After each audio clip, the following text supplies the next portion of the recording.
Assalamualaikum warahmatullahi wabarakatuh. Jumpa lagi dengan saya Samudi di Sejuta Cerita. Gimana nih kabarnya?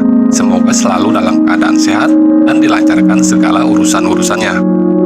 Di video kali ini, izinkan saya membawakan cerita horor buat nemenin waktu kalian. Jika sudah siap, selamat mendengarkan.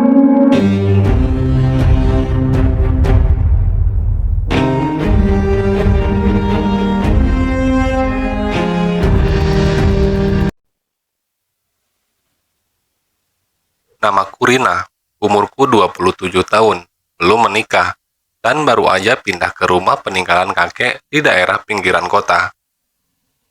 Rumahnya bangunan lama, catnya udah mulai kusam, tapi strukturnya masih kuat.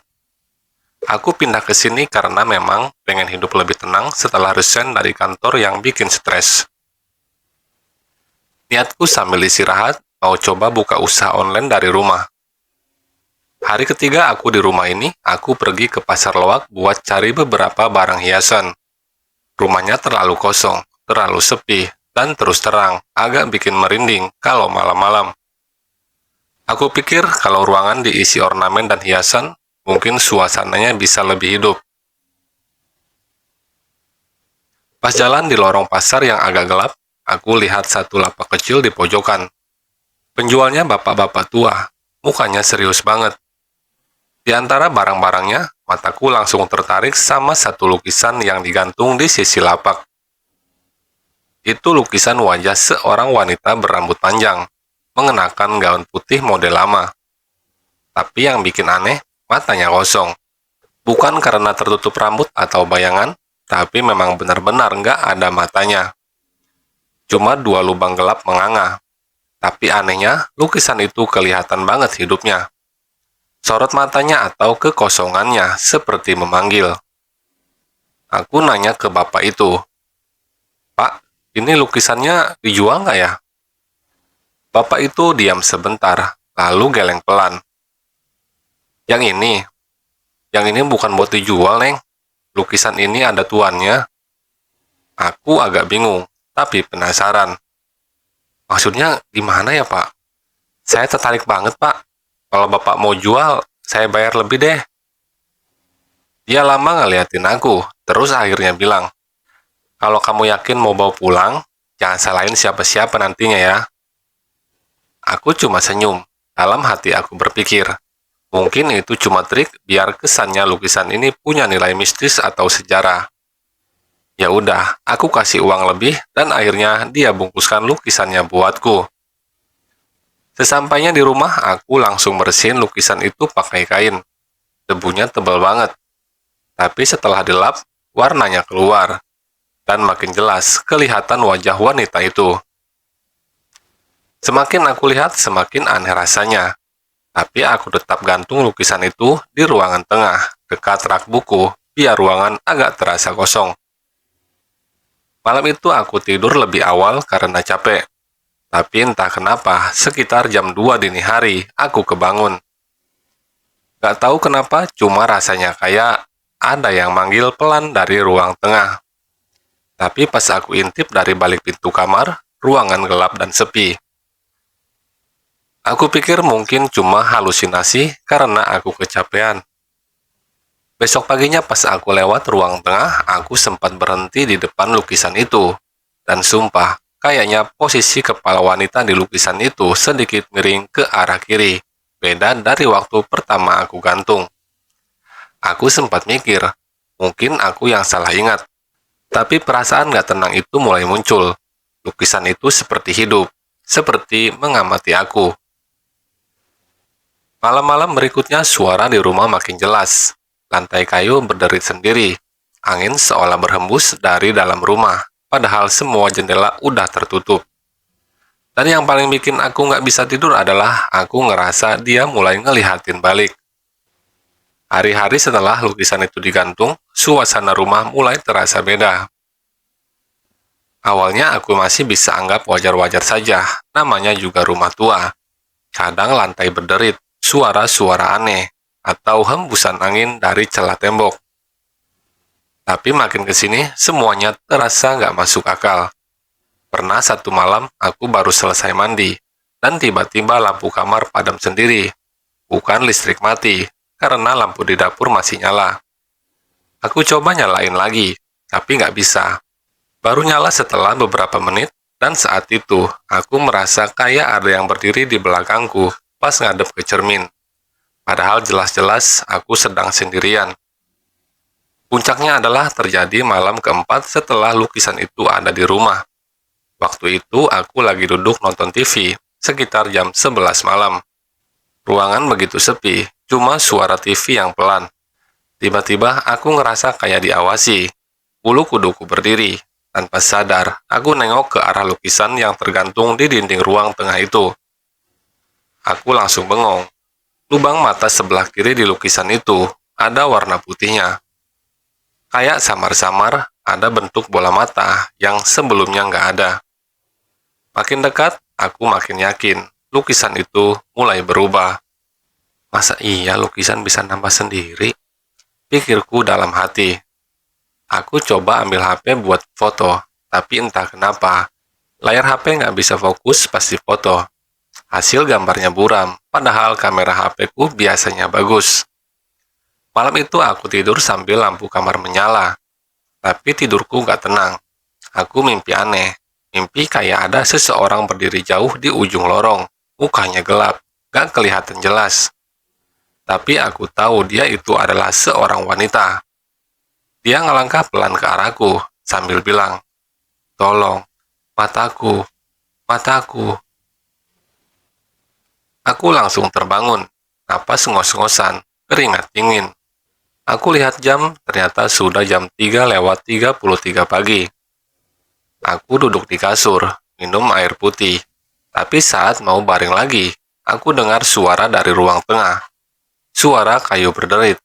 Lalu, kayak ada sesuatu yang jatuh pelan. Dengan perasaan gak enak, aku keluar kamar, buka pintu perlahan-lahan. Ruangan gelap, tapi pas aku nyalain lampu, lukisan itu makin jelas punya satu bola mata. Mata kirinya sekarang bulat sempurna, menatap lurus, dan yang paling aneh, arah tatapannya ke arah kamarku. Lalu aku mundur, napas berat. Aku tahu ini nggak normal. Dan malam itu untuk pertama kalinya, aku tidur sambil bacain ayat kursi. Sambil nyalain lampu di semua ruangan. Tapi tetap saja, mimpi tentang wanita tanpa mata itu terus mendatangi aku. Sejak malam itu, suasana rumah berubah total. Kalau sebelumnya cuma terasa sepi dan dingin, sekarang rasanya seperti ada yang tinggal di dalam rumah ini selain aku. Dan aku tahu pasti, semuanya bermula sejak lukisan itu digantung. Setiap malam ada aja kejadian ganjil, bunyi ketukan pelan dari dinding, suara orang berjalan pelan di atas loteng, padahal aku nggak pernah naik ke sana. Lampu di ruang tengah juga sering kedap-kedip, padahal instalasi listrik baru aja dicek. Tapi yang paling bikin aku nggak bisa tidur adalah suara bisikan. Biasanya mulai muncul sekitar jam 2 atau 3 pagi. Suaranya begitu pelan, kayak dari jauh, tapi kadang terdengar jelas di dekat telinga. Kadang cuma bisikan samar, kadang terdengar jelas seperti, "Mataku, sudah satu, tinggal satu." Aku nggak kuat. Akhirnya aku panggil tukang buat bantu turunin lukisan itu. Tapi anehnya, waktu tukang itu ngangkat lukisannya, tangannya langsung berdarah. Kayak ada pecahan kaca tajam di balik bingkai, padahal bingkainya cuma kayu polos. Wajah tukangnya langsung pucat, dan dia bilang, "Maaf mbak, saya nggak bisa bantu. Lukisan ini auranya aneh banget ya." Akhirnya aku taruh lukisan itu di gudang. Aku tutup kain hitam dan kunci gudang rapat-rapat. Tapi tetap aja, malamnya aku mimpi lagi. Mimpinya sama, lorong gelap, langkah kaki pelan. Wanita itu makin dekat, kali ini lebih jelas. Rambutnya panjang, berantakan, wajahnya penuh darah. Bola mata kirinya sudah ada, dan dia pegang bola mata kanan yang masih berdarah. Dia tunjuk ke arahku dan bilang, "Kamu cocok untuk menggantikannya." cocok untuk menggantikannya. Aku langsung terbangun, teriak. Tapi begitu buka mata, kamar gelap gulita. Lampu ternyata padam. Aku ambil senter dari laci, jantungku masih berdegup kencang. Aku keluar kamar, menuju dapur buat ambil lilin. Tapi pas lewat ruang tengah, aku terpaku. Lukisan itu ada di situ lagi. Lukisan itu nggak di gudang, nggak tertutup kain, tergantung rapi di tempat semula. Aku mendekat pelan, tanganku gemetar, dan sekarang, bola mata kanan di lukisan itu mulai muncul. Masih samar, tapi jelas membentuk bola putih. Aku mundur pelan, badanku lemas. Aku tahu, aku harus cari tahu asal-usul lukisan ini. Karena kalau enggak, lukisan itu akan terus hidup. Dan mungkin akan menggantikan siapapun yang tinggal di rumah ini. Setelah malam itu saat lukisan muncul lagi di ruang tengah dan dua bola mata yang hampir lengkap, aku benar-benar nggak bisa tenang. Rasanya kayak aku dikuntit. Setiap aku lewat depan lukisan, bola mata itu seolah ngikutin kemana aku bergerak. Padahal itu cuma lukisan. Ya, cuma lukisan. Tapi kok bisa hidup? Besok paginya, aku bertekad cari tahu. Aku ingat waktu beli lukisan ini, si penjual sempat bilang, lukisan ini ada tuannya. Jadi aku datangi pasar loak itu lagi. Tapi lapak tempat aku beli lukisan itu udah nggak ada. Yang ada cuma bangku kosong dan kain terpal robek. Aku tanya ke pedagang sekitar, tapi mereka malah bilang kalau lapak itu udah kosong lebih dari 5 tahun. Gak ada yang jualan di situ. Bahkan beberapa dari mereka bilang tempat itu angker, karena pernah ada pedagang meninggal mendadak di sana. Aku makin bingung. Kalau gitu, siapa yang jual lukisan ke aku? Satu-satunya petunjuk adalah tanda tangan kecil di pojok lukisan. S. Darmawan, 1986. Aku mulai cari-cari lewat internet, dan akhirnya nemu artikel lama tentang pelukis itu. Suryo Darmawan, seorang pelukis dari Solo, terkenal karena karyanya yang hidup. Banyak yang bilang lukisannya bisa bergerak, atau membuat penontonnya merasa seperti diawasi, tapi hidupnya berakhir tragis. Dia ditemukan gantung diri di studionya sendiri, dan di ruangan itu hanya ada satu lukisan yang belum selesai, lukisan seorang wanita tanpa mata. Konon wanita dalam lukisan itu adalah istrinya sendiri, yang mati dibunuh karena perselingkuhan. Matanya dicungkili oleh suaminya karena rasa sakit hati yang mendalam. Dan sejak itu, lukisan tersebut dianggap terkutuk. Setelah baca itu, aku langsung lemas. Jadi yang tergambar dalam lukisan itu adalah arwah perempuan yang meninggal dengan tragis, matanya dicungkili, dan sekarang dia mencari matanya kembali.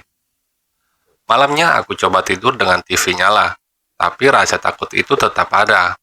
Rasanya kayak ada yang berdiri di depan kamar. Aku coba berdoa, membaca ayat kursi, tapi telingaku mendengar suara. Satu lagi, tinggal satu lagi. Aku memberanikan diri bangun, keluar kamar, dan lampu rumah langsung mati total. Gelap gulita. Aku nyalain senter, jalan pelan-pelan ke ruang tengah. Dan di sana, di depan lukisan itu, ada bekas kaki basah mengarah ke arah lukisan. Tapi nggak ada siapa-siapa di sana. Lantainya dingin, dan di bawah lukisan ada tetesan cairan merah gelap. Aku langsung menjerit, tapi nggak bisa lari. Kakiku lemas. Dan saat aku menatap lukisan itu, dua mata itu kini sudah lengkap. Tapi kali ini bukan lagi mata wanita itu. Itu adalah mataku. Malam itu aku berdiri terpaku di depan lukisan. Jantungku kayak mau copot. Aku ngeliat dengan mata kepala sendiri, dua bola mata yang sekarang ada di lukisan itu. Bukan milik wanita dalam gambar, tapi milikku. Bentuknya persis. Bahkan, urat halus dan warna irisnya pun sama. Aku pelan-pelan pegang wajahku sendiri. Aku masih bisa melihat, tapi entah kenapa, pandanganku mulai kabur. Kayak ada lapisan kabut di mataku. Aku takut banget. Aku langsung mundur, Masuk ke kamar, kunci pintu rapat-rapat, dan langsung ambil cermin. Aku lihat wajahku. Mataku masih ada, tapi bola mataku mulai memerah, seperti berdarah dari dalam. Aku begitu panik. Aku telepon teman, namanya Nia. Untung dia masih bangun. Nia, tolong ke rumahku sekarang ya. Ada yang nggak beres nih. Tolongin aku. Nia langsung meluncur, sekitar 30 menit kemudian dia sampai. Begitu dia masuk, dia langsung bengong lihat rumahku yang berantakan. Lampu kedap-kedip. Ada apa, Rin? Katanya sambil gemetaran. Aku cuma bisa tunjuk ke arah lukisan. Waktu dia ngelihat lukisan itu, Nia langsung mundur. Ya Allah, Rina, ini siapa? Lukisan apaan ini? Aku hanya bilang, itu yang dari Pasar Loak. Tapi sekarang, dia berubah dan belum selesai aku ngomong, lukisan itu jatuh sendiri dari dinding. Suara kerasnya bikin kami berdua teriak. Tapi yang bikin kami hampir pingsan adalah dari balik lukisan itu muncul wajah wanita. Separuh tersembunyi dalam bingkai, tapi matanya menatap tajam. Bola matanya sama persis dengan milikku. Kami berdua lari keluar rumah. Aku nggak peduli lagi jam berapa. Aku nginep di rumah Nia malam itu. Mataku masih bisa ngeliat, tapi kabur. Aku ngerasa ada yang lagi ngambil penglihatanku pelan-pelan. Besok paginya kami kembali ke rumahku, tapi lukisan itu udah nggak ada, hilang. Yang kami temukan cuma bingkai kosong yang patah, dan bekas tapak kaki kecil dari ruang tengah ke arah pintu belakang. Seolah ada seseorang yang keluar lewat sana. Setelah kejadian itu, aku langsung jual rumah. Gak peduli murah atau rugi, aku gak mau tinggal di sana lagi. Aku pindah ke kontrakan kecil dekat rumah Nia. Sejak itu, mataku perlahan membaik, walau penglihatan malamku gak pernah sama lagi. Tapi yang bikin trauma, kadang aku berdiri di depan cermin terlalu lama, bayangan di belakangku bukan bayanganku. Dan kalau aku tidur tanpa tutup mata, aku sering mimpi ada tangan dingin yang mau nyambut bola mataku pelan-pelan. Lukisan itu hilang, tapi dia belum selesai. Terima kasih sudah mendengarkan cerita ini sampai habis. Kalau kamu lagi jalan ke Pasar Loak dan melihat lukisan wanita tanpa mata, jangan pernah dibawa pulang, karena mungkin mata kamu yang akan jadi miliknya. Jaga diri dan jangan terlalu lama menatap ke dalam gelap, karena bisa jadi dia juga lagi ngelihatin kamu.